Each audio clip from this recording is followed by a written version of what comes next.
this morning, a second Al Franken accuser came forward. She says that he inappropriately touched her while posing for this photo at the Minnesota State Fair in 2010 while he was senator. Now, is this going to continue to create a fervor? Do you think there are more folks out there? What should he resign? What should he do? I thought it was an odd thing. I have no reason not to believe the girl, you know. But when in 2010, I had another show on CNN's channel HLN, and I asked Frank, because I have Franken, to come on. I know him very well. And he said, I can't come on your show yet because I have to make sure that I'm not funny. You know, I'm a senator now. I've got to be serious.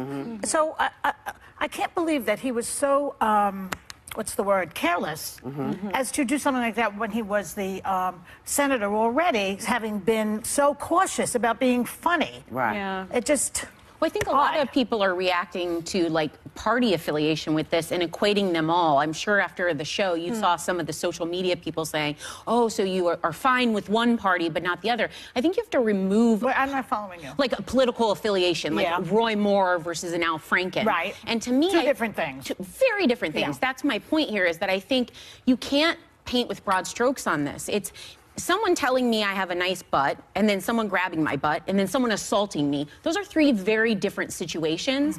And as a thinking individual, when you watch this, you have to assess for yourself. All the victims are victims, and if they felt unsafe or not okay, that is to be believed and to be listened to.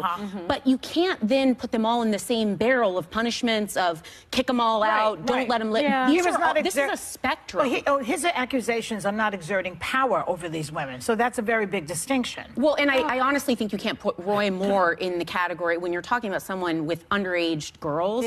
I don't think you can put that just in an assault category. This is something that I would have a difficult time being okay with. I'm just concerned that these allegations are coming up over and over and over again. And I've said it often on this show. This is not a partisan issue. Sexual harassment, sexual assault is all of our issues, right? And so it shouldn't be divided that way.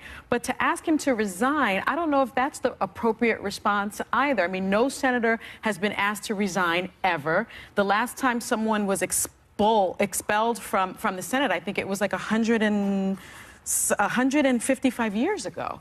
And so, but what is the response? What do you do when you have a sitting senator or a sitting president having been accused of some sort of sexual immorality? Didn't people used to do investigations? Yes, and Senator Franken has called for an ethics investigation. You know, I mean, look, you know,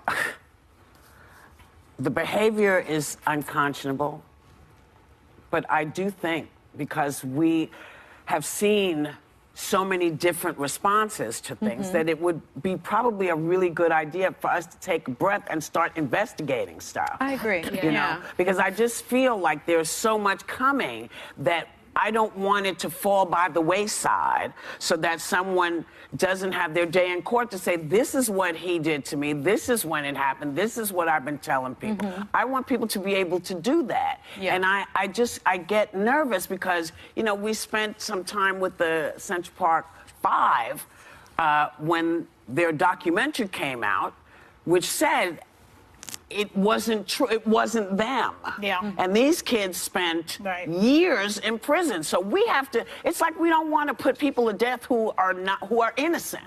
You know, and we're very reluctant, as you know, sometimes to put people to death at all. But you know, but I just think that, you know, that to lose this ability to have folks who are making the accusations be able to make these in open court and get their justice done. I don't want to see that disappear. Except it is, he said it's really the this one is the court of public opinion more than an actual court. Yes, but the court of public opinion isn't always correct. No, well, Franken has said he didn't remember taking the photo with this new accuser, Lindsay Mentz, and that he felt badly, that she felt disrespected. So he's not really admitting it, he's not denying it, but he did admit that the other behaviors were inappropriate, and he did that not person. admit that he kissed that girl. He didn't. Yeah, no.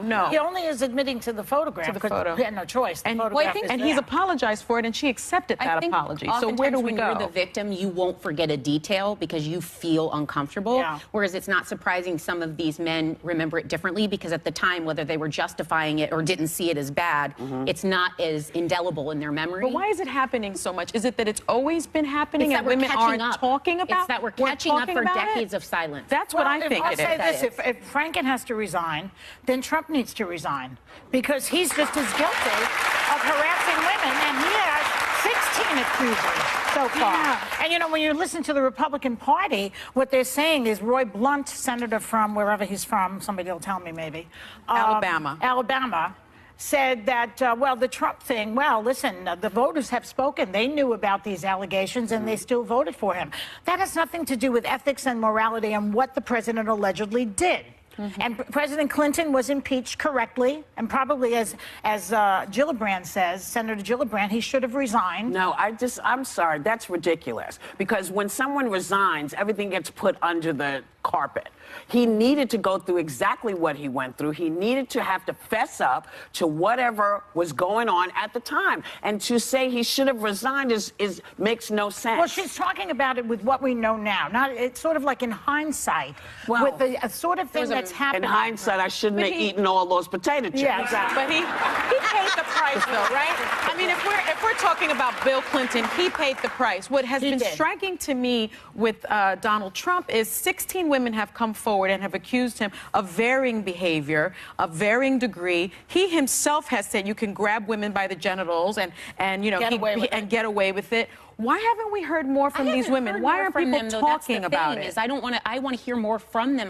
I know these other stories better because they've been painting the news cycle. I would love so I to know hear what happened more. with Franken. I know what happened with Roy Moore.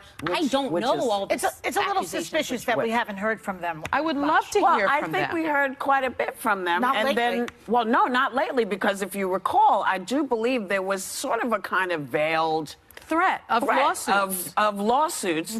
And quite honestly, you know, listen, we're hearing a lot of different stuff from a lot of different people. And I think probably a lot of these women don't want to be judged anymore. And I think that's why a lot of women don't come forward, don't say stuff, because they feel people are going to judge them. Maybe they should just you know, because he felt comfortable enough bringing the accusers of Bill Clinton, maybe the next speech he gives, they should just stand with signs. But Trump also, he also threatened to sue these women. Yes. Oh, I'm going to sue them. Isn't you know there a what? He lawsuit doesn't want to going on sue now? them because if it's a lawsuit, they will really be telling things that he doesn't want out there. And that's why he hasn't done We'll it. be back with more Hot Topics.